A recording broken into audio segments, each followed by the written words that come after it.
Now, there is another type of heart failure, which is heart failure with preserved ejection fraction. This is an entity which is missed many times. And these are patients who have heart failure with ejection fraction, which is more than 50%.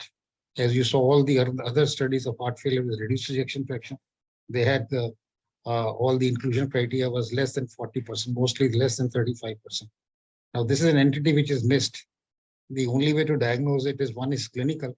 If a patient has evidence of heart failure with normal ejection fraction and the NT-proBNP. NT-proBNP is extremely important sort of parameter to diagnose this. If a patient has heart failure, you can see congestion in the lungs, crepitations, and has high NT-proBNP, it is diagnosed. And this is not an uncommon condition. Actually, some studies, it could be very high, 40 to 60% of patients may be having heart failure with preserved ejection fraction.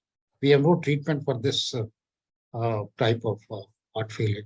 There are, as I said, 4 pillars for heart failure with reduced ejection fraction, but there was no pillar available.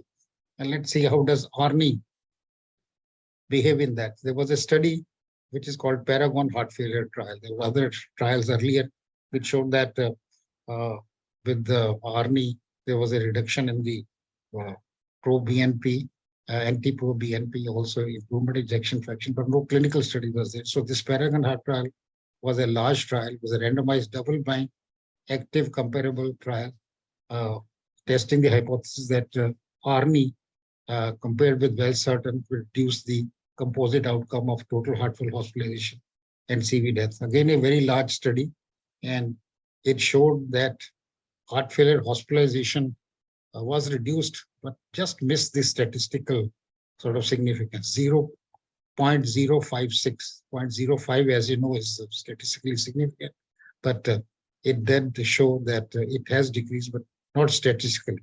So considered as a negative study, but you can see a significant fall. The only drug which was shown at that time to have some effect in patients with ejection fraction, which was normal or preserved ejection fraction.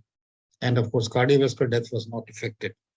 But if you really sub-analyze them by the ejection fraction, you would see that this study included patients less than 50%, or few patients were there. Patients less than 50%, what is called as intermediate range, 40 to 50 really showed a significant improvement. That we expected because we know that this drug is very useful in reduced ejection fraction. But it also was useful in above 50%, and it seems that 57% was the cutoff. So if ejection fraction is up till 57% in patients with the heart failure with preserved ejection fraction, this drug was useful. So this is a very important thing, and you can see it here also that the patients, of course, less than 40%, it's extremely useful, but also useful in patients up till 57% ejection fraction. So above 57%, it's not been shown to be useful, but up till 57%, which includes a large number of these patients.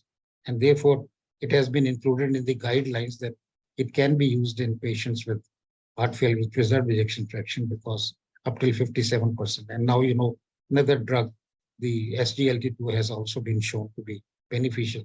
So only 2 drugs have been recommended for heart failure with preserved ejection fraction. One of them, of course, are SGLT2, and ARNI has also been recommended. So